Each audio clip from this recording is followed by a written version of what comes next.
হযরত ওমর ডাক দিয়ে বলল, নবী গো, আপনি কি আমাদেরকে মূসা নবীর উম্মত মনে করছেন? মূসা নবীর উম্মত মনে করছেন? বনি ইসরাইলের উম্মত মনে করছেন? না,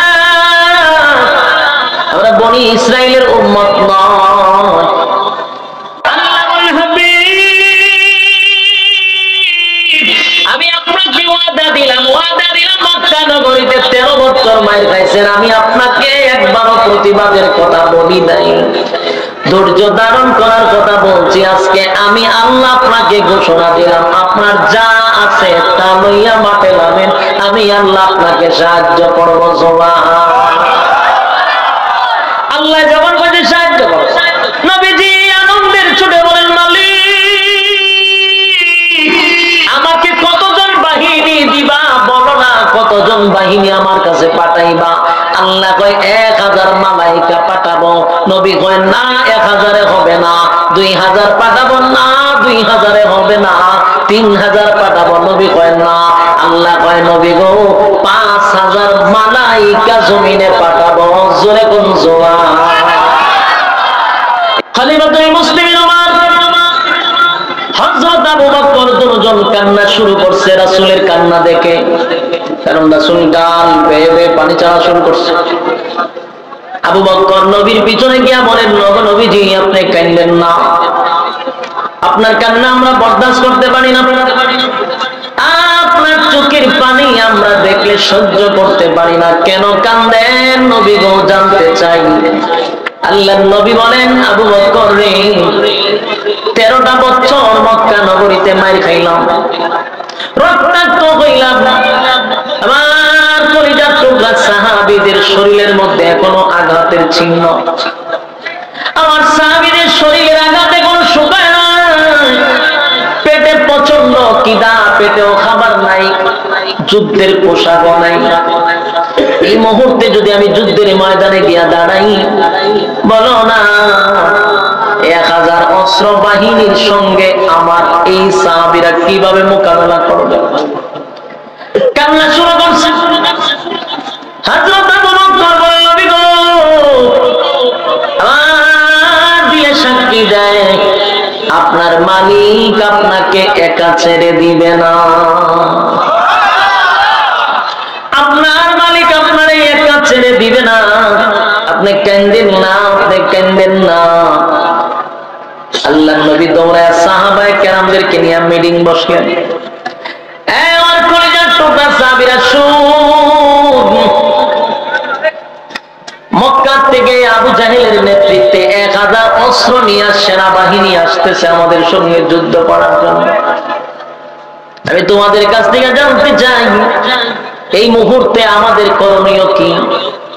এই মুহূর্তে আমাদের উচিত কি? এই মুহূর্তে আমাদের করণীয় কি? আমরা এখন কি করব? আমরা কি যুদ্ধ করব? রাসূল কিন্তু সাহাবায়ে কেরামদেরকে একত্রিত করে তাদের কাছ থেকে একটা পরামর্শ নিতে চাইতেছে, এটা নিয়ম। আনা হয় যদি সাহাবীরা বলেন আমাদেরকে পরামর্শ না করে নবীজি যুদ্ধের ময়দানে আমাদেরকে নিয়ে আসলেন, এই জন্য নবীজি আগে পরামর্শ করছে। সব সাহাবীরা নবীরে উৎসাহিত করলেন, নবী গো আপনি শুধু আমাদেরকে অর্ডার দেন, আমাদের যা কিছু আছে সব লইয়া মাঠে নামব। নবীজি দেখলেন সাহাবীদের মত আছে, 1000 অস্ত্র বাহিনীর সঙ্গে মোকাবেলা করবে, এ নিয়ে সাহাবীদের মনে কোনো কষ্ট নাই। কিন্তু নবীজি চোখের পানি ছেড়ে দিয়া বলেন, সাহাবীরা রে, তোরা ওয়াদা দে শেষ পর্যন্ত কি আমার সঙ্গে তোরা থাকবি? হযরত ওমর ডাক দিয়ে বললেন, নবী গো, আপনি কি আমাদেরকে মূসা নবীর উম্মত মনে করছেন? মূসা নবীর উম্মত মনে করছেন? বনি ইসরাইলের উম্মত মনে করছেন? না, আমরা বনি ইসরাইলের উম্মত নয়। বনি ইসরাইলের উম্মতরা মূসা নবী যুদ্ধ করতে যায়, যুদ্ধ করতে যায়, মুসা নবীর উম্মতরা হয়, মুসা নবী আপনি আর আপনার আল্লাহ দুইজন মিল্লা যুদ্ধ করেন, আমরা নাই। চিন্তা করেন, আপনি আর আপনার আল্লাহ দুইজন মিল্লা যুদ্ধ করেন, আমরা নাই। আমরা কিন্তু বনি ইসরাইলের উম্মত না, আমরা সমস্ত নবী কুলের সম্রাট, দু জাহানের বাদশা নবী মুহাম্মদুর রাসূলুল্লাহ সাল্লাল্লাহু আলাইহি ওয়াসাল্লামের উম্মত। নবী আপনি চিন্তা করবেন না, আপনাকে আমরা রেখে চলে আসবো না, বরং ওয়াদা দিলাম আপনি যদি ডাইনে যান আপনার ডান পাশে থাকবো, আপনার বাম পাশে থাকবো, আপনার সামনে থাকবো, পিছনে থাকবো। নবী সামনেও থাকবো, পিছনেও থাকবো, আপনাকে রেখে আমরা চলে আসবো না। সাহাবায়ে কেরামরা নবীকে সান্ত্বনা দিলেন, নবীকে উৎসাহিত করলেন, কিন্তু নবী তাদের সঙ্গে কথা বলে আবারও চোখের পানি ছেড়ে দিয়া কান্দে আর বলে, মালিক রে, আমার কলিজার টুকরা সাহাবীরা, শরীরে কাপড় নাই গো, পেটে খাবার নাই, অস্ত্র নাই, যুদ্ধ করার জন্য অস্ত্র নাই, কেমনে 1000 প্রশিক্ষণ প্রাপ্ত সেনাবাহিনীর সঙ্গে কেমনে যুদ্ধ করো? আল্লাহ, আমি বড় কষ্ট করে আমার হাতে গোনা কয়েকজন সাহাবীদেরকে তৈরি করছি দিনের জন্য, ইসলামের জন্য। এখনো যদি তারা শাহাদাত বরণ করে, বলো না আমি এই দ্বীন আর ইসলাম কিভাবে প্রচার করব? আল্লাহ আপনার সাহায্য করেন।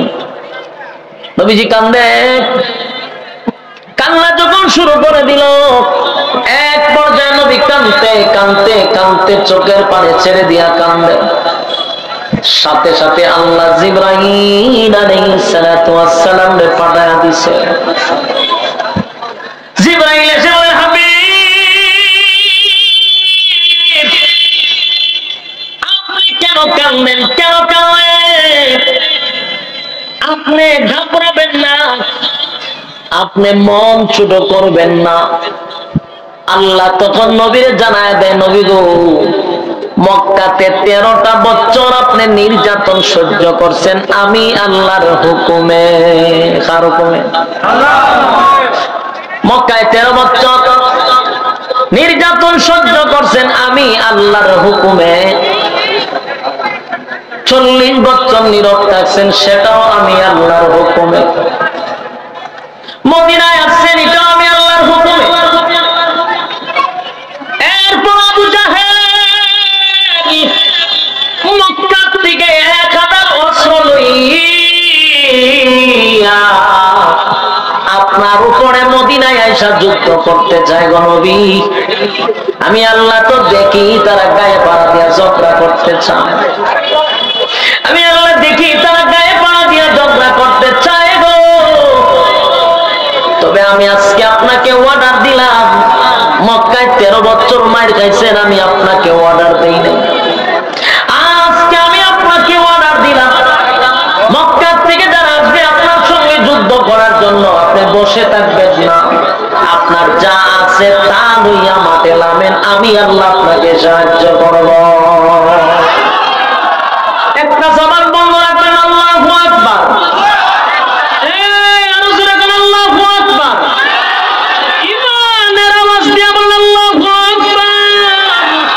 ইসলামের প্রথম যুদ্ধ শুরু হয় বদরের যুদ্ধ। বদরের যুদ্ধের মধ্যে 5000 মালায়েকা ফেরেশতা পাঠাইলো আল্লাহ মুসলমানকে সাহায্য করার জন্য। মুসলমানরা ঈমানি জজবা লইয়া, অস্ত্রের বলে নয়, ঈমানের বলে তারা মাঠে নামছে, যা কিছু আছে তা লইয়া। আর বদরের যুদ্ধের সেনাপতি ছিল বেঈমানদের পক্ষ থেকে আবু জাহেল। আবু জাহিল্লা বড় বড় লিডার গুলা সেদিন যুদ্ধের ময়দানে আসছে, বড় অহংকার লইয়া আসছে, 300 জনের 3 মিনিটেই সব শেষ করে দিব। কি পরিমাণ অহংকার নিয়ে অস্ত্র সহ তারা মদিনায় আসছে রাসূলকে মারার জন্য। দুনিয়ার থেকে ইসলামটাকে মিঠাইয়া দিবে, দুনিয়ার থেকে আল্লাহর নাম মুছে দিবে। সেই যুদ্ধের ময়দানে আপনারা জানেন দুইটা ছোট্ট ছোট্ট বাচ্চা মুআজ আর মুআজ রাদিয়াল্লাহু তাআলা আনহু, ছোট দুই বাচ্চা 11 বছরের, নবীর কাছে এসে বলে, নবী গো, আমরা যুদ্ধের ময়দানে যেতে চাই। নবীজি কয়, না, যুদ্ধের বয়স হয় না। দুইটা বাচ্চা প্রতিযোগিতা দিয়া নবীর সামনে দাঁড়াইয়া বলেন, আমাদেরকে যুদ্ধের ময়দানে লইয়া যাও। শেষে দুই ভাইকে যুদ্ধের ময়দানে নিল। যুদ্ধে নামার আগে নবীজির মনের মধ্যে একটা আফসোস ছিল, আবু জাহেলের মাথাটা যদি আমার কাছে কেউ এনে দিতে পারত। কারণ এই আবু জাহেলের জন্য রাসূল 13টা বছর মাইর খাইছে, কত সাহাবী শাহাদাত বরণ করছে, কত মহিলা শাহাদাত বরণ করছে। ইসলামের 12টা বাজাইছে আবু জাহিল্লা, আবার 1000 বাহিনী লইয়া মদিনায় আসছে। সবচেয়ে বেশি খুশি হইবে যদি আবু জাহিল্লার মাথাটা নবীর কাছে কেউ দিতে পারে। কিন্তু দেখেন, ওই দুই বাচ্চা মুআজ আর মুআজ, ছোট দুই ভাই, এই কথাটা শুনছে যে আবু জাহেলের মাথা নবীর কাছে দিলে নবী খুশি হন। সবাই যুদ্ধে নামছে। আর মুআজ আর মুআজ 11 বছরের দুই বাচ্চা বাজ পাখির মতো ঘুরতেছে আবু জাহেলকে ধরার জন্য। সুবহানাল্লাহ। আবু জাহেল সাধারণ কোন সেনাপতি ছিল না, 1000-এর মধ্যে সেনাপতি। সবার থেকে তার বডি বড়, সবার থেকে সে দক্ষ, চেহারা সুরত সর্বদিক দিয়া সে কিন্তু একটা স্বয়ং সম্পূর্ণ। তার সঙ্গে যুদ্ধ করতে গেলে হিসাব আছে, যে কেউ তার সঙ্গে তরবারি নিয়ে যুদ্ধ করতে পারে না, সামনে যেতে পারে না। কিন্তু 12 বছর 11 বছরের দুই ভাই আবু জাহিল্লার পিছনে দৌড়তেছে, কোন সময় আবু জাহিল্লে ধরবে। দুইটা ভাই আবু জাহেলের ঘোড়ার সামনে গিয়া দাঁড়াইছে। আবু জাহেল ঘোড়ার উপরে, দুই ভাই ঘোড়ার নিচে। এদের সাথে কেউ যুদ্ধ করে, ছোট বাচ্চাকেও মারতেও চায় না। দুই ভাই, এক ভাই ঘোড়ার পায়ের মধ্যে তরবারি দিয়ে আঘাত করছে। ঘোড়ার পায়ে যদি আঘাত করে, ঘোড়া কি দাঁড়ায় থাকবো? ঘোড়ার সাথে সাথে মাটিতে পড়ে গেছে। আবু জাহিল্লা উপর থেকে নিচে পড়ে গেছে। নিচে পড়তে দেরি আর তরবারি গলার মধ্যে লাগাইতে দেরি নেই। কত বড় পালোয়ান, চিন্তা করেন আবু জাহিল্লা। ওই উপর থেকে জন্য পড়ছে, পড়ার সাথে এক ভাই মেরে দিছে গলার মধ্যে। দেরি করছে না, কুবা শামসুর মতো কুবাইছে, জনমের কুবানি কুবাইছে আবু জাহিল্লা। কত বছরের বাচ্চা? 11 বছরের বাচ্চা। সবচেয়ে বড় অহংকার আর সবচেয়ে বড় সন্ত্রাস আবু জাহিল্লার 11 বছরের বাচ্চা তরবারি দিয়ে গলার মধ্যে মেরে দিছে। গলাটা এখনো গলার বডির থেকে আলাদা করতে পারে নাই। এর ভিতরে আরেকজন বেঈমান আইসা মুআজ আর মুআজ দুই ভাইয়ের একবার হাতের মধ্যে আঘাত করছে। হাতটার সাথে সাথে কেটে গেছে। ডান হাতে আর তরবারি নিতে পারে না, হাতটা কেটে ঝুলে আছে। অন্য হাত দিয়ে আবু জাহিল্লার গলার মধ্যে পৌঁছাইতে আছে। সুবহানাল্লাহ। যুবক ভাইরা আমার, লম্বা ঘটনা। এই আবু জাহেল অহংকার নিয়ে আসছিল। আল্লাহ কইতে, বেশি অহংকার দেখাইছস, বড় কোন যোদ্ধা দিয়া তোরে শেষ করব না, 11 বছরের বাচ্চা দিয়া তোরে শেষ করব। 1000 বাহিনী আসছে 300 জনকে মারার লেগে। 313 জন, 313টা তরবারি নাই, অনেকের হাতে খেজুরের ডাল। আর এরা 1000 সবগুলার অস্ত্র আছে। এই যে 313 জন গিয়া ঢুকছে, বেঈমানরা চিৎকার দেয় আর জাগাতি শেষ হয়ে যায়। যুদ্ধ করতে ঢুকার সাথে সাথে চিৎকার দেয় আর জাগাত শেষ। কিছু মানুষ দৌড় শুরু করছে যুদ্ধ ছাইরা, কিছু মানুষ পলাইতে আছে, কিছু মানুষ বন্দী হয়ে গেছে। একজনকে জিগায়, ভাই যুদ্ধের ভিতরে চিৎকার মানুষ কেড়ে, আমরা তো সংখ্যায় বেশি, কিন্তু আমরা এইভাবে দৌড়তেছি কেন, পলাইতেছি কেন, ঘটনা কি? বলে ঘটনা কি, যুদ্ধের ভিতরে ঢুকছি, যুদ্ধ করতাম, গিয়া দিয়ে মুসলমানরা তরবারি তুলে একটা নিচ থেকে উপর থেকে পরে 70টা তরবারি উঠে পড়া, কিন্তু যখন দেয় তখন 70টা আসে। সুবহানাল্লাহ। এই দৃশ্য কাফেররা দেখিয়া জাগা তুই শেষ আর দৌড় শুরু করছে। যুদ্ধ রাইকা পলায়া মক্কা, মদিনার থেকে মক্কায় যাওয়া শুরু করছে। 1000 ধুলিস্যাৎ করছে। আল্লাহ এই 313 জন দিয়া বদরের যুদ্ধটাকে বিজয় দান করছে। সুবহানাল্লাহ। বলুন অস্ত্রের বলে না ইমানের বলে? ইমানের বলে। কতজন ছিল? 313 জন। ইসলামের প্রথম যুদ্ধে তারা বিজয় আনছে 313 জন, তাও অস্ত্র নাই, ইমানের বলে। আজকে গোটা পৃথিবীতে 250 কোটি মুসলমান বসবাস করে। কত কোটি? 250 কোটি মুসলমান বসবাস করে। আজকে মাত্র কয়েক লক্ষ ইহুদিরা 250 কোটি মুসলমানের কলিজায় আগুন ধরাচ্ছে, 250 কোটি মুসলমানের কলিজায় রক্তকরণ করছে এই কয়েক লাখ ইহুদির বাচ্চারা। মুসলমানের ক্ষমতা নাই ইহুদিদেরকে দমন করা। সংখ্যায় আমরা কম না বেশি? 250 কোটি মুসলমান, 1 কোটি ইহুদিও না। 80 লক্ষ ইহুদি না 70 লক্ষ ইহুদি আছে? 82 লক্ষ। চিন্তা করেন, মাত্র 82 লক্ষ ইহুদি আর 250 কোটি মুসলমান। আফসোস আর আফসোস। আর আমরা দোয়া করি, আল্লাহ তুমি গায়বী ভাবে ফিলিস্তিনকে সাহায্য করো। আল্লাহ জুতাটা দিব, আমরা কিতাবটা দিব, জুতাটা দিব। অপেক্ষা করে এই দোয়া করেন না, আল্লাহ গায়বী ভাবে, গায়বী ভাবে সাহায্য করতে কেন? 250 কোটি মুসলমান থাকতে আল্লাহ গায়বী সাহায্য আনতো কেন? আমরা কি সব হিজরানি? আল্লাহ কেন গায়বী সাহায্য করতো? ওই আবাবিল পাঠাইছিল মক্কা হেফাজত করার লেগে। এই সময় কি মুসলমান আছে? কথা বলেন না দি। এই সময় মুসলমানের সংখ্যা ছিল না, তাই আল্লাহ আসমানি ভাবে সাহায্য করছে। এখন 250 কোটি মুসলমান আছে, এখন কেন গায়বী ভাবে সাহায্য করতো? এগুলো ভুল ধারণা। আবাবিল আসবে না, এটা সম্পূর্ণ ভুল। আমরা যদি পারি তাহলে আল্লাহ আবার আমাদের হাতে মসজিদ ফিরাইয়া দিবে। যদি পৃথিবীর সব মুসলমান এক হইতে পারে, পারবো না তো? আমরা ফাঁসাইটা কি তারে ভাই, এক এক সময় এক এক আওয়াজ, নমুনার করে নমুনার করে নমুনার করে, একবার কমাও একবার কমাও, লীলা ধরেছে আবার বাড়ে আবার বাড়ে। বলুন বলুন, গোটা পৃথিবীতে 250 কোটি মুসলমান। আমরা যদি এক হয়ে যায়, আল্লাহর কসম 82 লক্ষ ইহুদি পালাইবার জায়গা পাবে না। পালাইবার জায়গা পাইব? আমরা এক হইতে পারি না। বেশি কিছু দরকার ছিল না, যদি আরব দেশগুলি এক হয়ে যেত আর সিদ্ধান্ত নিত লাল চামড়া কুত্তাগুলিকে তেল দিব না, আল্লাহর কসম ইহুদিরা আর বড় বড় আলাপ করার সুযোগ পাইত না। যত বাহাদুরি সব তেল দিয়া। কি দিয়া?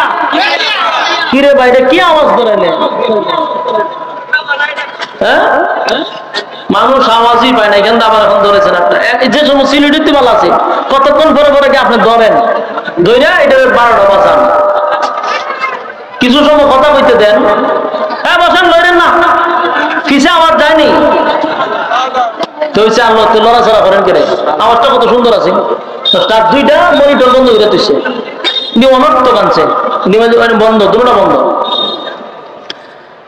তো আমাদের দোয়া হইলে কিন্তু আবাবিল আসতো না, আবাবিল আসবে না। আমরা মুসলমান এক হইতে। আমেরিকার তেল দেয় আমাদের আরব দেশ, পৃথিবীর সবচেয়ে দামি দামি সম্পদ গুলো আল্লাহ মুসলমানদের দিছে। তেল কিন্তু কোন ইহুদিরে দিছে? হয় না। বদরের যুদ্ধ ইমানের জোরে তারা কিন্তু বিজয় পাইছে। কিসের জোরে? অস্ত্রের জোরে নয়, ইমানের জোরে পাইছে। ইমানের জোরে পাইছে, অস্ত্রের জোরে নয়, ইমানের জোরে। এখনো যদি আমাদের ইমান সাহাবীদের মতো হয়, আল্লাহ আবার আমাদের কাছে আসবে, এর মধ্যে কোনো সন্দেহ নেই। যুবক ভাইরা আমার, রব্বি কারীম বলেন একটা দুইটা নয়, মদিনার মধ্যে অসংখ্য যুদ্ধ হয়েছে। মক্কার থেকে আইসা আইসা যুদ্ধ করছে, একটা দুইটা নয়। সাউন্ড মাঝকে একটু ভালো আছেন না? এতক্ষণ তো ওয়াজ করলাম, এই সাউন্ডই থাকতো আমি তো কথা বলতে পারতাম। দুটো মনিটর দিছে বন্ধ করে। হ্যাঁ লইলেন না, বসেন বসেন। ভাই কয়েকটা মিনিট আমার ওয়াজ করতে দেন, অন্তত মনিটরটি চালু করেন।